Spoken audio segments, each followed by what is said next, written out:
Bonjour à toutes et à tous. Bienvenue sur notre chaîne MGT Capital. Avant tout propos, je vous remercie pour les différentes réactions que vous avez eues sur notre précédente présentation qui s'est portée sur l'inflation. Cela me conforte dans l'idée que les sujets sur la finance et l'argent, la finance personnelle en particulier, intéressent pas mal de monde. Donc, nous allons essayer de continuer sur cette lancée. Comme on l'a dit, le but de MGT Capital, c'est vraiment essayer de vulgariser, euh, de populariser des termes, des jargons assez techniques et assez réservés pour un certain domaine qui est la finance pour l'ensemble de la population. Alors, on a commencé à faire les vidéos en Bambara parce que je me disais que, notamment dans la sous-région, c'était la population cible pour moi d'essayer d'informer cette population. On a eu pas mal de retours aussi de la diaspora, des personnes qui ne comprennent pas forcément le Djoula ou le Bambara et qui nous ont demandé de faire ce cours-là en français pour qu'ils puissent en tirer profit également. Donc, on va essayer de le faire aujourd'hui en français et pour les prochaines vidéos, mais il y aura quelques moments où je prendrai du temps pour faire cela également en Bambara pour ceux qui ne comprennent pas forcément le français, parce que je crois dans mon fort intérieur que la finance, elle n'est pas faite que pour des gens instruits. Faire de ces finances, c'est pas fait que pour des gens riches. Et c'est vraiment ça l'idée et l'objectif de MGT Capital. Donc, pour continuer sur cette lancée, je vous demande également de vous abonner à nos différents réseaux, à notre chaîne YouTube, nous avons créé également une chaîne WhatsApp que je vous mettrai les liens dans les commentaires et également à nos chaînes TikTok et Facebook. Cela nous permet également de divulguer et d'atteindre plus de monde. Et également, nous faisons quotidiennement, hebdomadairement en tout cas, chaque dimanche, des webinars où nous essayons de nous retrouver autour de la table pour parler des sujets de finances personnelles. Et donc, si cela vous intéresse, n'hésitez pas à vous abonner sur nos différents canaux et de nous contacter pour rejoindre la communauté. Ceci étant dit, nous allons continuer sur ce qu'on a vu la fois dernière, à savoir qu'il y a 4 types de personnes où l'inflation, on va essayer de faire face à l'inflation de 4 manières. La première, elle était de mettre l'argent de côté pour vraiment caricaturer, de mettre l'argent sous le matelas, à ne rien faire. Aujourd'hui, on le met, dans 10 ans, on le ressort. Si on est toujours dans la même monnaie, supposons qu'on met 1000 euros aujourd'hui de côté, sous le matelas, dans 10 ans, on va retrouver les mêmes 1000 qui sont écrits dessus, sauf que l'argent perd de sa valeur à cause de l'inflation qu'on a définie, qui est la hausse excessive et maintenue des prix, mais aussi parce qu'il y a de politiques monétaires qui font que l'argent perd de sa valeur.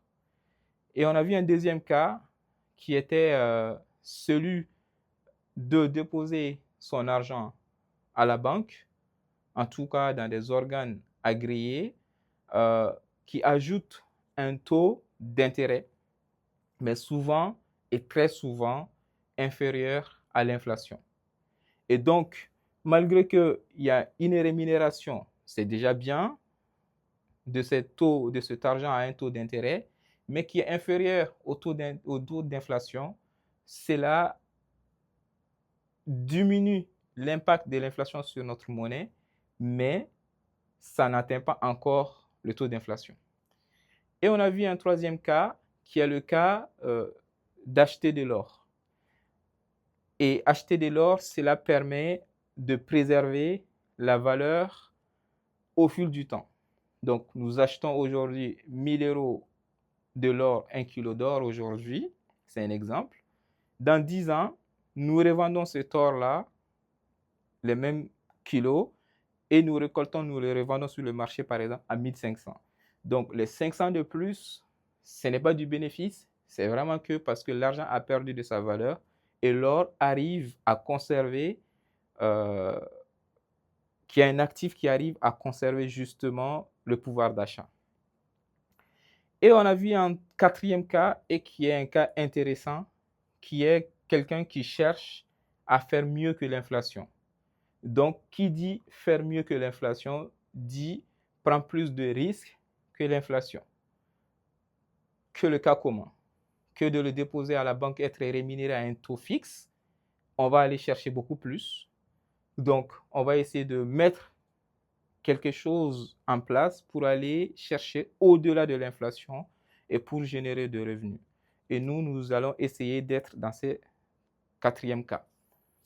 Et avant tout propos, je tiens également à signaler que ceci n'est pas un conseil d'investissement. La chaîne, elle est créée vraiment dans le but de vulgariser et de façon pédagogique, de banaliser les mots, des jargons très techniques, pour que cela puisse être plus facile pour vous d'assimiler ces notions et donc utiliser à bon escient. Ceci étant clarifié, nous allons essayer de voir comment est-ce que nous pouvons aller chercher un taux au-delà de l'inflation. On a parlé de l'or. Et là, pour aller chercher au-delà de l'inflation, la notion que nous allons aborder aujourd'hui avec vous, c'est un environnement où on peut aller chercher qui s'appelle la bourse. Je sais, ne fouillez pas. Il ne faut pas que le mot bourse, ça vous fait peur. On va essayer de détailler qu'est-ce que c'est que la bourse. Alors, ces derniers temps, on a vu pas mal de personnes parler sur la bourse. Qu'est-ce que c'est que la bourse? Ce n'est pas compliqué. C'est juste un marché. Vous et moi aujourd'hui, nous connaissons le marché des fruits et des légumes. Nous partons au marché, nous avons en face de nous des vendeurs, des fruits ou de légumes ou d'autres choses, et nous sommes des acheteurs. D'accord? Nous achetons en contrepartie de ces fruits et légumes de l'argent pour acquérir ces biens. Et donc, ils ont décidé d'appeler ça la bourse, ou encore d'appeler ça du stock market aux États-Unis, et chez nous, c'est simplement le marché. Et donc, on va essayer de détailler, mais vraiment de façon très pragmatique, qu'est-ce que c'est. Je ne vais pas m'intéresser à l'aspect financier de la bourse. Ça viendra avec le temps, et c'est tout le but de MGT Capital, mais de comprendre déjà qu'est-ce que c'est. OK? Si vous prenez, comme on l'a dit, à la différence du marché que vous et moi connaissons, qui est le marché des fruits et des légumes, nous allons trouver des instruments financiers. Il y a un marché boursier des actions ou encore des stocks. Il y a un marché boursier des obligations. Il y a un marché où on va trouver, à la différence des fruits, des instruments basés sur l'or, des instruments basés sur les matières premières, par exemple du pétrole, du blé, etc. Sauf qu'au lieu de voir le pétrole en physique, nous allons passer des transactions financières. Beaucoup se font aujourd'hui arnaquer, il ne faut pas avoir peur des mots, sur ce marché-là, que ce soit aux États-Unis, il y a des statistiques qui font peur, ou encore en Europe, en France notamment, parce que les gens ici ne connaissent pas, ils s'y lancent dessus, et après, ils verront que c'est de l'arnaque.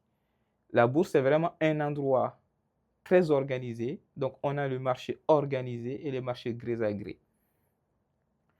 Pareil, en Afrique, savez-vous que la première place boursière, qui est la place d'Amsterdam, elle a été créée en 1620.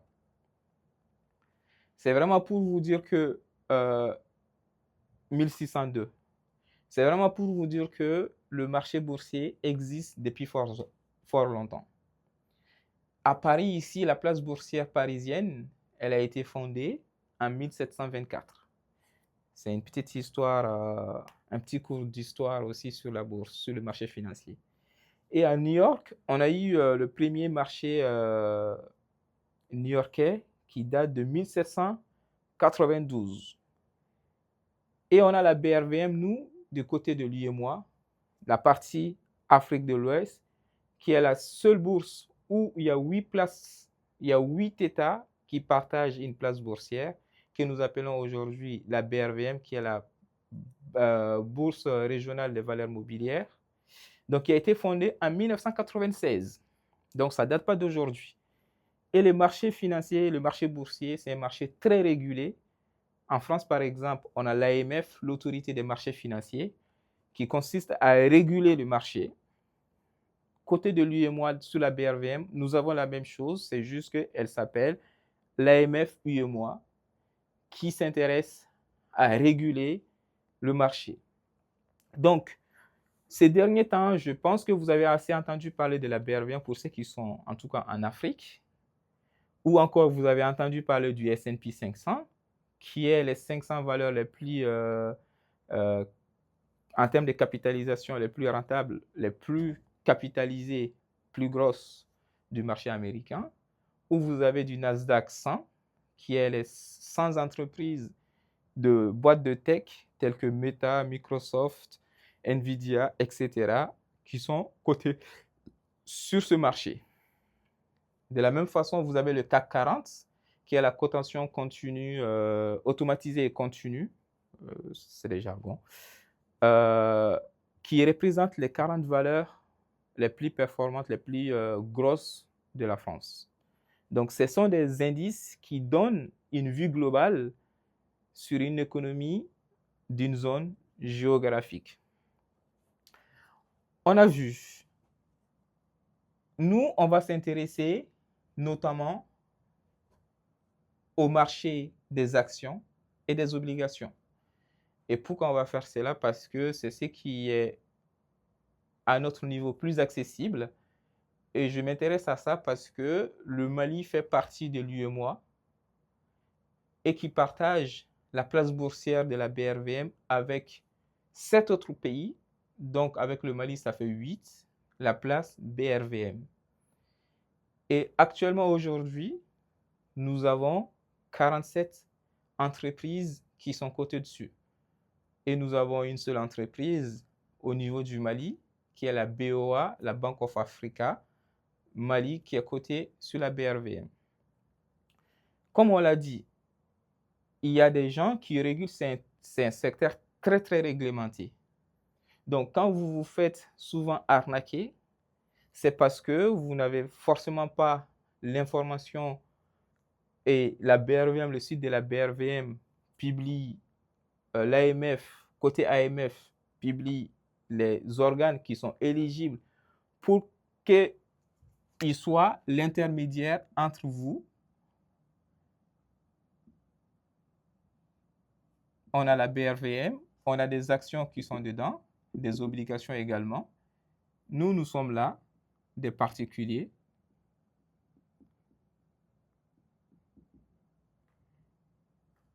Pour pouvoir agir directement sur la BRVM, on ne peut pas.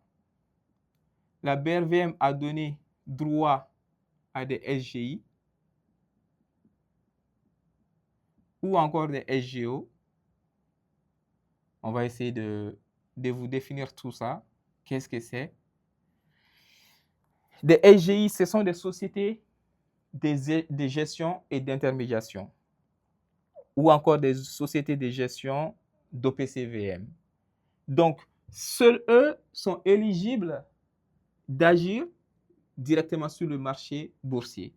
Cela va de soi à la même chose en France ou encore en Europe en général ou encore aux États-Unis ou encore d'autres pays. Nous avons l'Arabie Saoudite qui a son marché boursier, nous avons l'Iran qui a son marché boursier. Il y a beaucoup de places boursières. Donc, toujours en tant que particulier, nous ne pouvons pas agir directement sur le marché. Nous ne pouvons pas directement acheter des instruments qui sont sur ces marchés-là. Et nous sommes obligés, comme la même chose sur la BRVM, de passer par ce qu'on appelle des courtiers ou encore des brokers. Donc, un broker, c'est vraiment un courtier qui va pouvoir passer notre ordre à notre place pour que nous puissions acheter des instruments financiers qui sont sur ces marchés-là. Donc, quand on parle de ça, qu'est-ce qu'on peut trouver? J'espère que la notion déjà de bourse, elle est claire. Au lieu d'acheter, là on a le marché. Alors, je dessine très très mal. On a le marché avec des vendeurs. Et nous sommes là en tant que particulier. Bon, on n'est pas très très joli, désolé. Pour passer, acheter nos fruits. En échange de l'argent, ils nous donnent un panier de fruits qu'on ramène à la maison. Sauf que sur ces marchés-là, notamment la BRVM, encore Europe, c'est encore plus développé. Donc, on a des marchés très, très liquides. Liquide, ça veut dire qu'on peut acheter et vendre très rapidement. À la différence de la BRVM qui est moins liquide aujourd'hui, parce qu'il y a moins de transactions. Et j'espère que dans les jours à venir, ça va changer. Et on peut quand même passer, acheter des actions. À la différence des fruits et des légumes, nous avons des stocks ou encore actions. Et nous avons des bonds ou encore des obligations.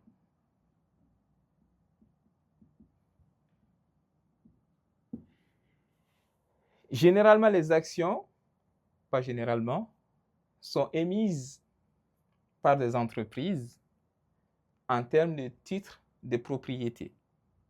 Et des obligations, on peut l'avoir aussi via des entreprises, mais généralement via des pays, des États souverains qui émettent des bons de trésor, des obligations sur le marché via la BRVM. Pour acheter une partie de ces actions ou de ces obligations, elles seront cotées à une place boursière, la BRVM par exemple. Et pour pouvoir l'acheter, nous sommes obligés de passer par une société de gestion et d'intermédiation qui va nous faire l'intermédiaire entre les particuliers, nous, ou encore les SGO, et acheter ces actions-là, ces parts-là, sur la BRVM et nous donner les titres, soit des propriétés, soit des créanciers. Maintenant qu'on a compris un peu ce que c'est que la bourse, et on a dit, on va échanger notamment deux instruments aujourd'hui sur la BRVM, qui est les actions. Allez, on va tout écrire, on va éviter d'abrévier. Les actions. Qu'est-ce que c'est qu'une action? On va essayer de prendre par exemple le cas d'une entreprise qui va parler à tout le monde, une boulangerie. Supposons que on a notre petite boulangerie, la petite case, hein, allez, ça fait une petite boulangerie là. Voilà. Et elle détient des parts. Pour arriver aux actions, on a la petite boulangerie qui détient des parts. Et ces parts, supposons que la boulangerie aujourd'hui, elle vaut 100 000 euros. Ou en francs CFA, comme vous voulez. D'accord? Et qu'est-ce que la boulangerie, elle va faire? On prend l'exemple de la boulangerie. Après, je vais vous donner l'exemple sur des entreprises que vous connaissez très, très bien. Elle va découper ces 100 000 sous forme de pizza. Donc, on a 100 000. Il va diviser ça, par exemple, en 100 parts. Supposons qu'on a 1, 2, 3, 4, 5, 6 jusqu'à centième part. Et chaque part va valoir 1000 euros.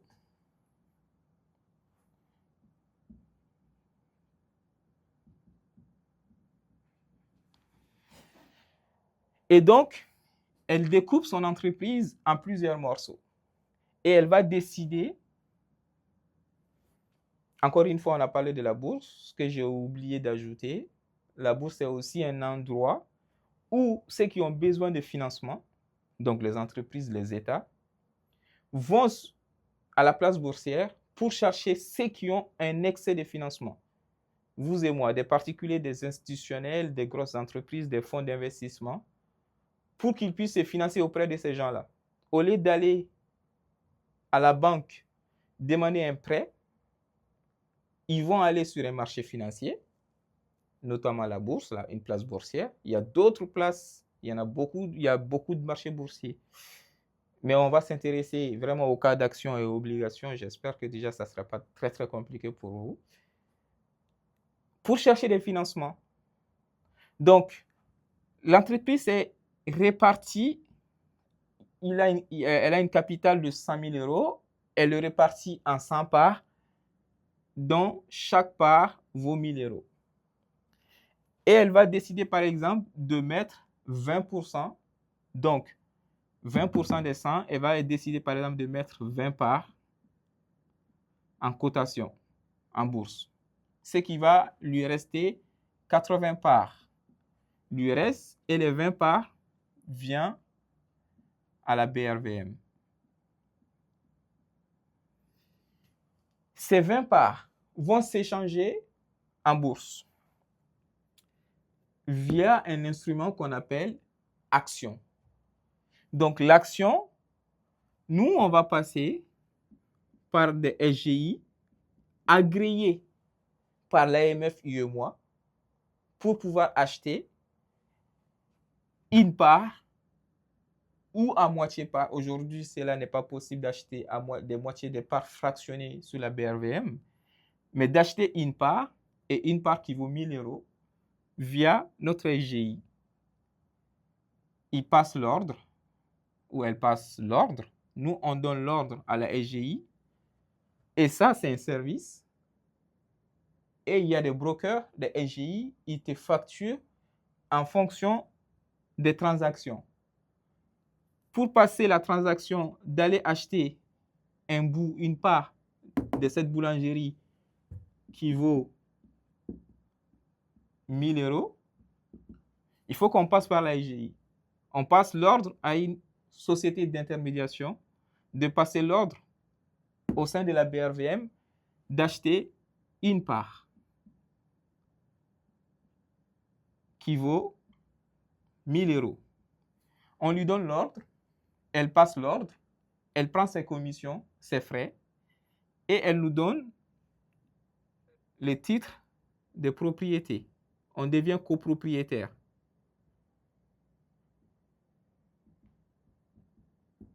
On devient copropriétaire de cette entreprise.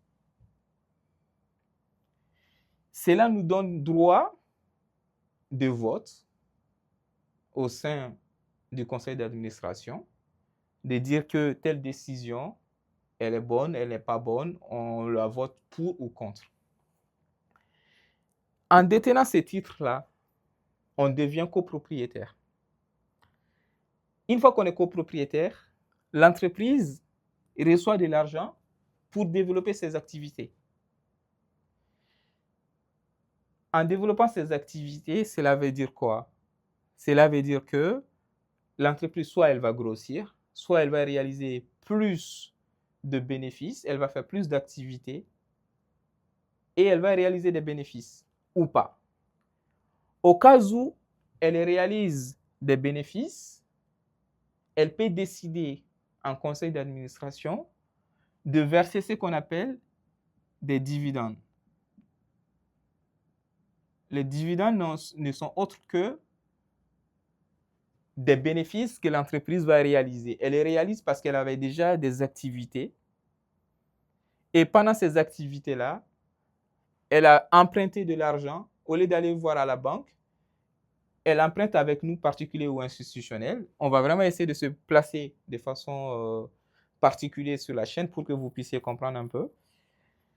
Elle va nous donner, si elle réalise des bénéfices, elle peut décider de donner des dividendes, qui sont les sommes d'argent, qui sont définies, en général 5%, 10%, ça va dépendre de ce que le conseil d'administration va décider, et de verser à ses actionnaires. C'est là où vous entendez parler, quand vous détenez des actions, vous êtes actionnaire.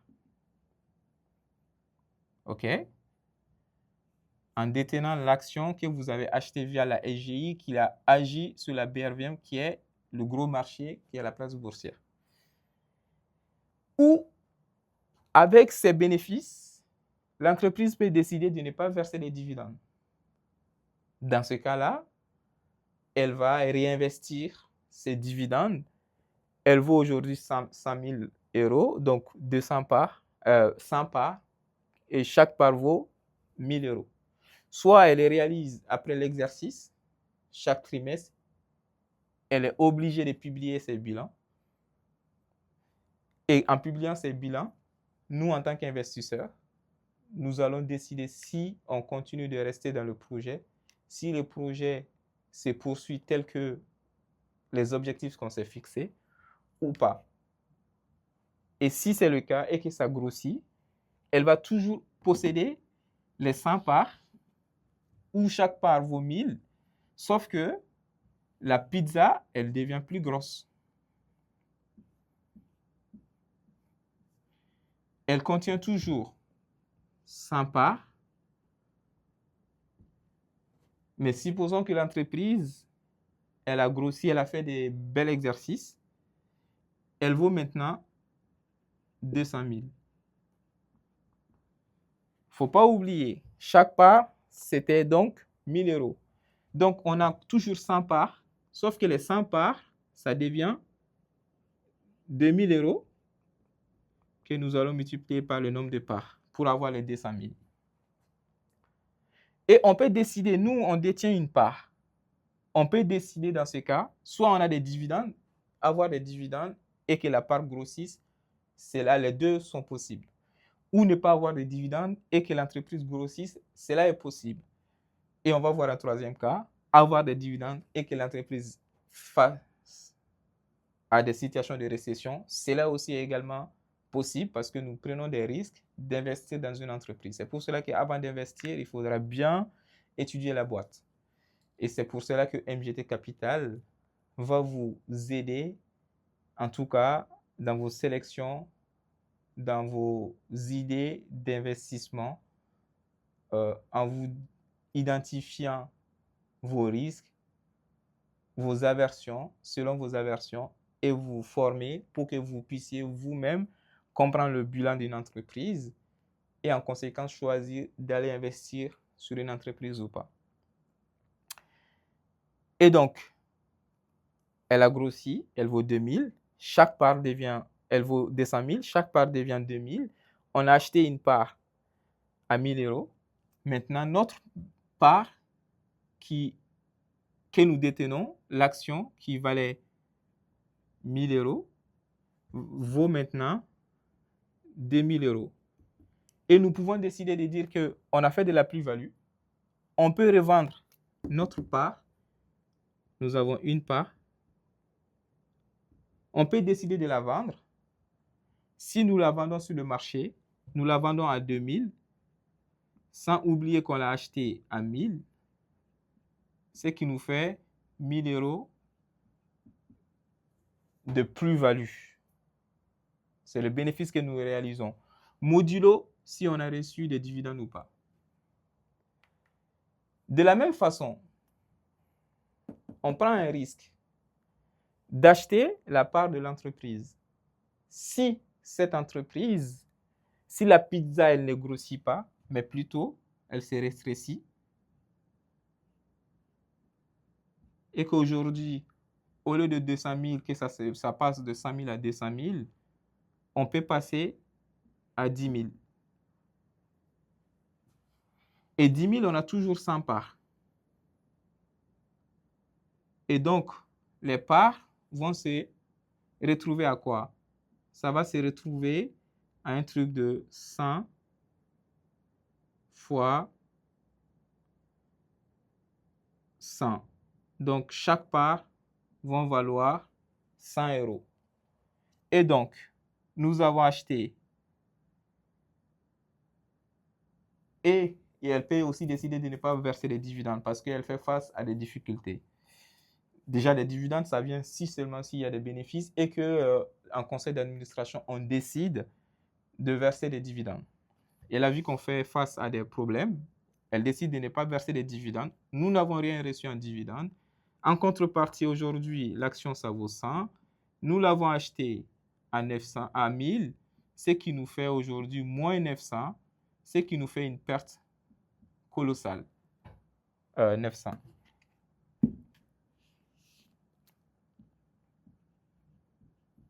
Et donc, en achetant une action, on s'expose au risque que l'entreprise grossisse, émerge, devient plus grosse, devient plus performante, et nous allons recevoir soit des dividendes, soit nos parts vont s'agrandir et que nous pouvons le revendre pour réaliser, dans ces cas, des plus-values.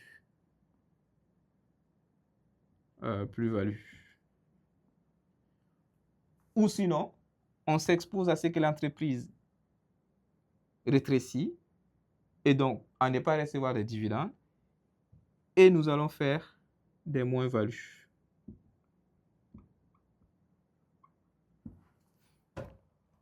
Et donc, sachez que quand vous achetez des actions, vous faites face au risque, vous misez sur la performance, sur la vision d'une entreprise et cette vision peut s'avérer vraie. Et donc, comme on l'a dit, pour battre l'inflation, on va essayer d'aller chercher des entreprises qui vont performer et dans ces cas, qui vont nous rendre plus de rendement. Sauf que qui dit plus de rendement? No free lunch, ils disent ça en anglais. Il n'y a pas de no pain, no gain. Il n'y a pas d'argent facile. Il n'y a pas de rendement sans risque. On prend le risque, on s'expose, soit on fait des plus-values, soit ça ne se passe pas comme on l'a prévu, on fait des moins-values et on encaisse des pertes. Donc, il y a une participation dans l'économie réelle. Et aujourd'hui, je peux vous donner par exemple quelques entreprises qui sont cotées. Quand je parle de Amazon, tout le monde sait ce que c'est qu'Amazon. Quand je vous parle de... certainement, je vais vous partager cette vidéo via Facebook ou WhatsApp, qui est dans le groupe de Meta, qui est aussi, tout le monde le connaît, qui est coté en bourse, ou encore Microsoft. Ça, ce sont des entreprises américaines. Ou vous avez Total Energy, qui est en France, ou Société Générale, qui est banque, qui est en France, qui sont cotées. Ou encore chez nous, nous avons la BOA. Nous avons des entreprises telles que Orange Mali, Orange Côte d'Ivoire, Orange Sénégal, qui sont sur la bourse de la BRVM, où on peut s'exposer. Nous, au lieu de travailler dans ces entreprises-là, nous avons de liquidités de côté. Nous avons 1000 francs. Ces exemples, il faudra l'adapter. La devise, c'est vraiment que pour l'exemple. On peut s'exposer à ces entreprises en achetant une partie via des sociétés agréées où vous pouvez trouver la liste pour la BRVM sur la liste de l'AMF UEMOA.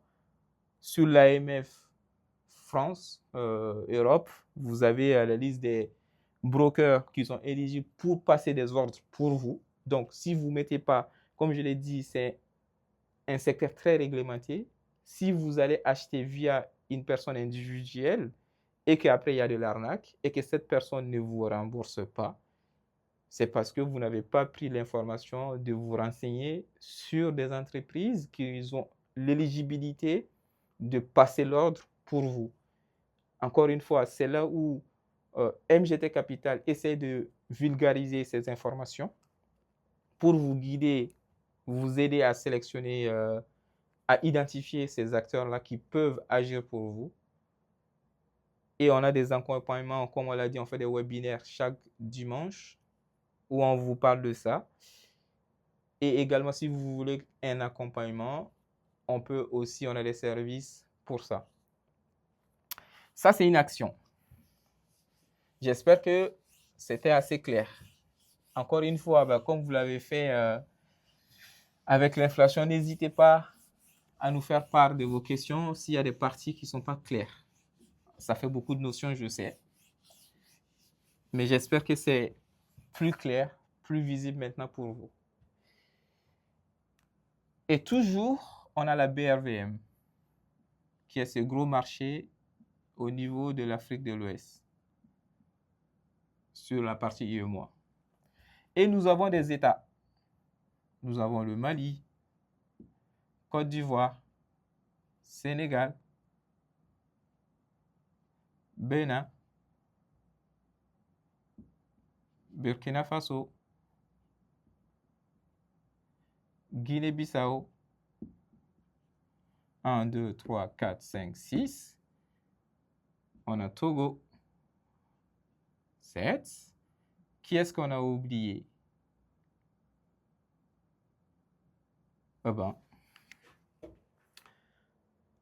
J'ai l'impression que j'ai oublié quelqu'un.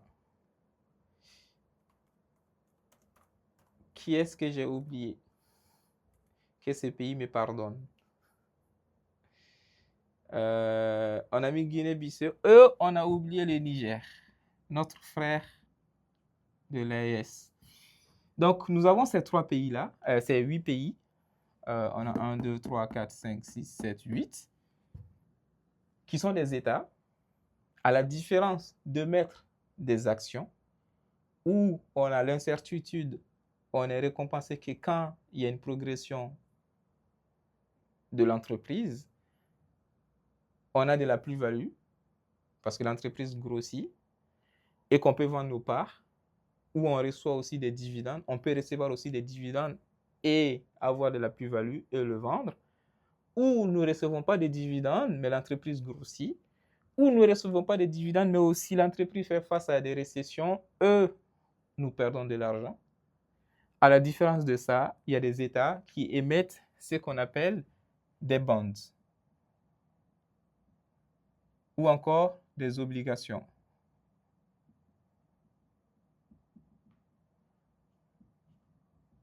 Ces pays, pour pouvoir se financer,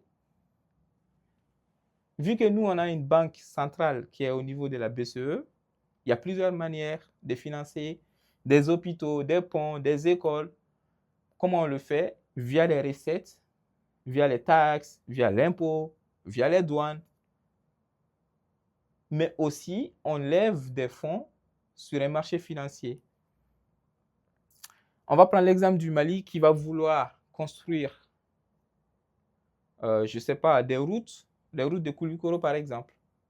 Et pour pouvoir le faire, l'État, il n'a pas d'argent, il ne fabrique pas l'argent. Et malgré qu'il y a des banques centrales, la banque centrale n'a pas pour but d'imprimer des billets. Donc le Mali, via ses ressources minières qu'il vend et tout ça, il génère de recettes. Sauf que l'État a pour but de plus dépenser que de créer de la valeur. Les entreprises, comme on l'a dit, les particuliers, nous, on achète des entreprises parce que nous cherchons à créer de la valeur. Les entreprises créent de la valeur derrière. Nous, en investissant sur une entreprise, elle va faire beaucoup plus d'activités. Ces activités-là, les gens vont consommer. L'entreprise va générer du cash. Derrière, nous, on achète cette entreprise, on profite de cette belle évolution ou pas. Et derrière, on s'enrichit. Mais pour l'État, il fait des impôts, des taxes pour plus financer, pour sécuriser, pour mettre l'économie en place, pour mettre des usines, pour donner du travail, pour faire l'école publique. Moi, je suis un pur produit de l'école publique j'ai fait de la première année jusqu'en terminale de l'école publique, j'ai pu bénéficier de la bourse de l'État pour aller au Maroc faire un diplôme d'ingénieur en finance actuariat, tout ça aux frais de l'État. C'est parce que l'État, il prévoit des budgets pour l'éducation des enfants, pour la santé, pour la sécurité, etc. Sauf que il n'a pas l'argent. Ils émettent ce qu'on appelle des obligations. Toujours, nous, particuliers, nous sommes là.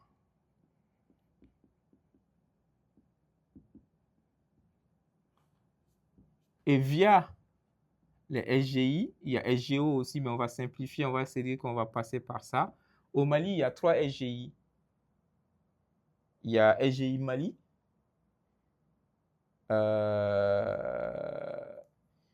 et il y a des autres que j'ai oublié le nom. SGI au Mali, je cherche ça pour vous. Il y a Global Capital et il y a alors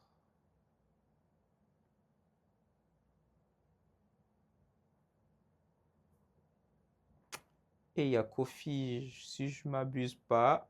Voilà, il y en a 3 SGI qui sont au Mali et au Sénégal, il y en a pas mal, en Côte d'Ivoire également. Donc, via les SGI, nous allons passer à la BR20 pour nous acheter des obligations de ces États-là. Sauf qu'une obligation, à la différence de l'action, c'est un titre de créance. Nous sommes là aujourd'hui en 2026, janvier,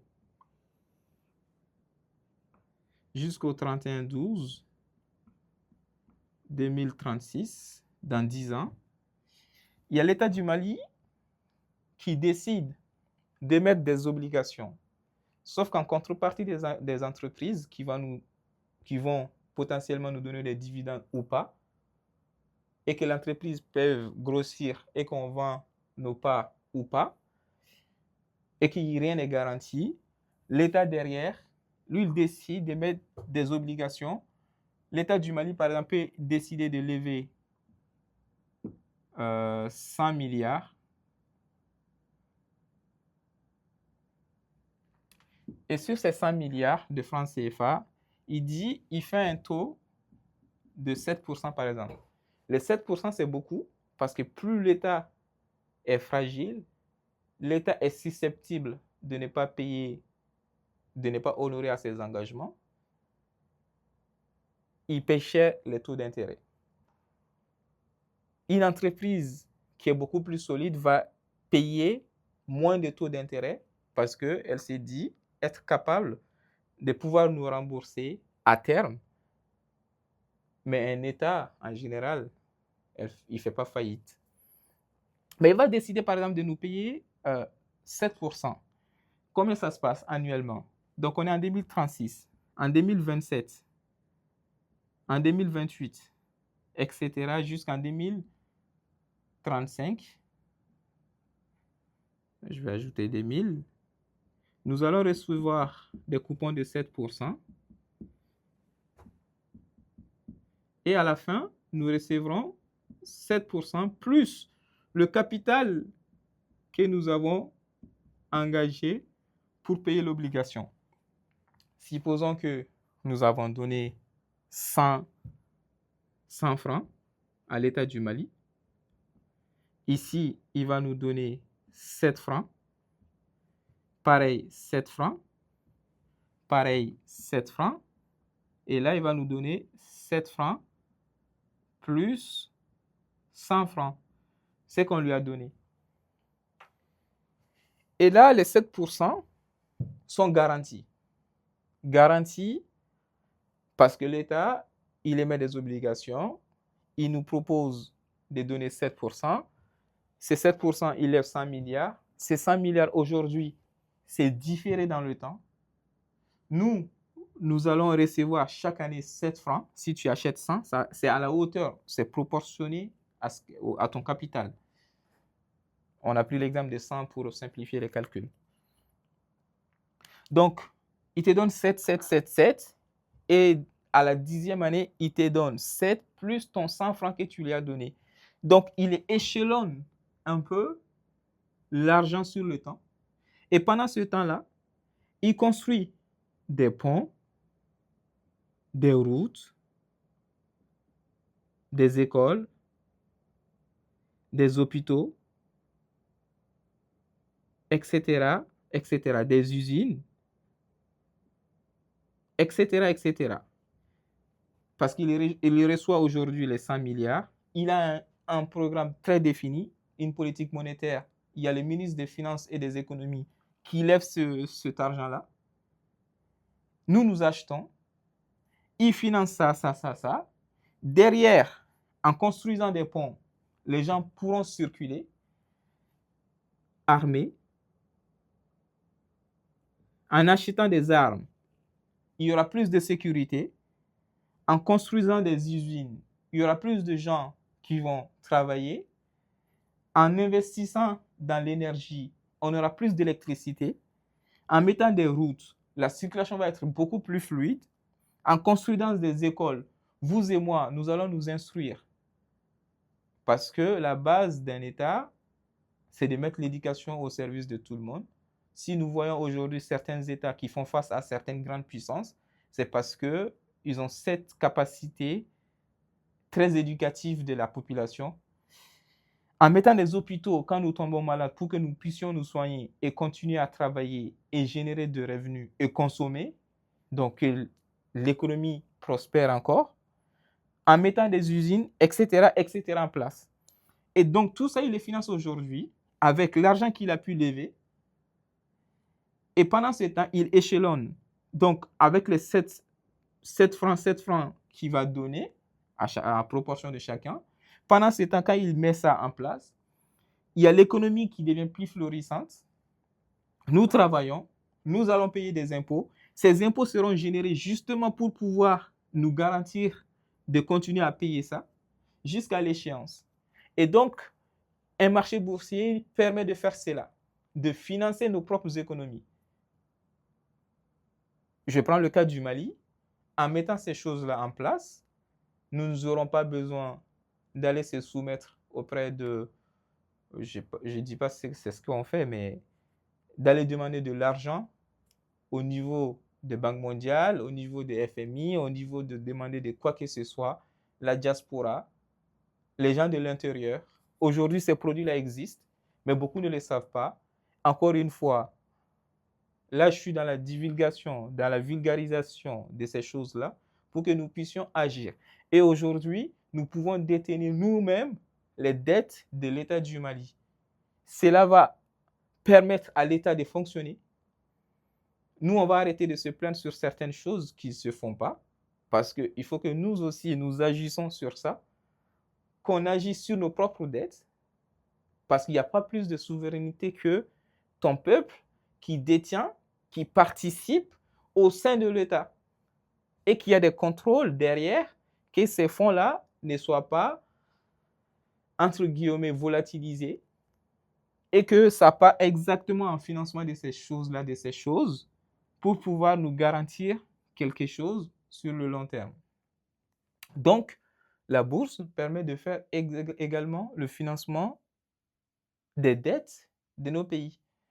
J'ai pris le cas du Mali, mais c'est la même chose pour la Côte d'Ivoire. La Côte d'Ivoire lève des fonds. Le Sénégal, pareil. Le Bénin, pareil. Le Burkina, pareil. La Guinée-Bissau, pareil. Le Togo, pareil. Et le Niger, pareil. Donc, nous pouvons agir en venant sur le marché boursier. Et j'espère qu'elle est claire sur les obligations. Désolé, j'ai commencé à effacer. Mais voilà l'un des deux produits phares que nous trouvons aujourd'hui au niveau de la BRVM. Tout ça, comment ça s'articule? On a dit, ces SGI sont sous l'égide de l'AMF, qui est l'autorité des marchés financiers UEMOA. Nous, on est un cas particulier, disons, voilà, l'UEMOA, qui permet de contrôler la liste de ces SGI. Si vous partez sur le site de l'AMF UEMOA, vous allez trouver la liste de ces SGI-là qui sont éligibles pour pouvoir agir sur le gros marché de notre sous-région,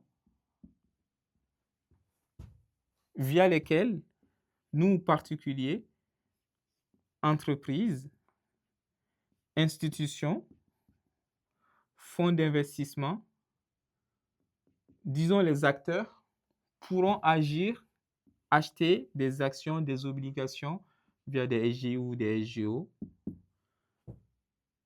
sur la BRVM. En contrepartie, il y a bien sûr un service parce qu'ils font l'intermédiation. Ils ont des salariés. Ils vont payer des salariés. Ils vont payer de l'électricité. Ils vont payer les locaux. Donc, en contrepartie, vous avez des frais de transaction.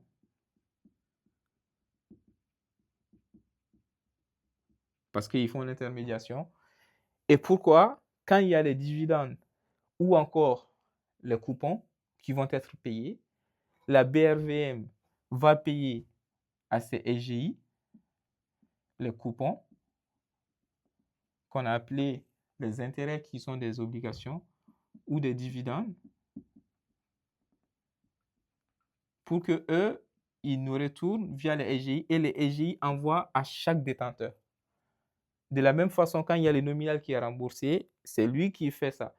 Et il y a une autorité plus supérieure à l'AMF, qui est la banque qui garantit tout ça, parce que c'est vraiment très, très réglementé, pour surveiller que ces entreprises, une fois qu'ils lèvent des fonds, ou que ces États, une fois qu'ils émettent des obligations, il y a une garantie derrière, OK, pour que ça, ils puissent honorer à leurs engagements. Et donc, tout ça, c'est peut-être lourd, ça fait long déjà la vidéo, mais je trouvais ça nécessaire de le faire pour vous parler rapidement de ces notions. Donc, n'hésitez pas à vous abonner sur nos pages. Vous avez le plus 33 7 53 64 47 71 pour avoir accès à notre chaîne WhatsApp où nous partageons beaucoup d'informations. Pourquoi on a fait déjà la chaîne? Parce que nous ne voulons pas que les gens échangent des numéros et tout ça sur la chaîne. Et sur une chaîne WhatsApp, les numéros ne sont pas visibles par les autres, ni par l'administrateur. Vous pouvez rejoindre et quitter quand vous voulez. Sur nos chaînes TikTok, YouTube, Facebook, n'hésitez pas aussi à faire un tour. Et chaque dimanche, nous avons des masterclass entre nous pour vous parler de ces choses-là. L'objectif, c'est vraiment vous donner des idées de comment est-ce que ça se passe. Et après, en connaissance de cause, que vous puissiez également, vous, de votre côté, faire ce qui vous semble le mieux pour vos finances. Je termine par dire que tout ce qu'on a dit ici a pour but pédagogique, académique. J'essaye de partager des informations que j'ai avec vous dans le but de vous informer et après que vous décidez vous-même d'agir en conséquence. Donc sur ce, si jamais vous avez des questions, des choses qui ne sont pas très claires pour vous, n'hésitez pas à nous contacter et je réponds à tous les commentaires. N'hésitez pas à mettre des commentaires pour que nous en discutons ensemble. J'espère que c'est clair. Encore une fois, n'hésitez pas. Et ben, on s'est dit à la prochaine session très bientôt où nous allons essayer de développer encore plus des notions qui peuvent paraître compliquées dans des jargons, mais en langage très simple, très facile pour vous et nous. Et pour moi également. Parce que le fait de transmettre, le savoir, c'est la seule chose. Quand tu partages, tu ne perds pas ta connaissance et l'autre va bénéficier de la connaissance. Donc, partager de la connaissance, c'est la meilleure chose qui puisse exister. Si vous détenez des informations, partagez, partagez, partagez. Et c'est la valeur que nous essayons de créer avec MGT Capital. qui peut être mon nom, pour ceux qui me connaissent, Mahadi Moussa Gaoussou Traoré. Mais aussi, le MGT, c'est Mahadi Gestion et Transmission, qu'on essaie de mettre ça en place pour que nous puissions vous éviter de vous faire arnaquer. Il n'y a pas mieux que de s'éduquer. On s'est dit à très bientôt pour des nouveaux épisodes, pour des nouvelles aventures, toujours en simplifiant les jargons. Merci et à la prochaine.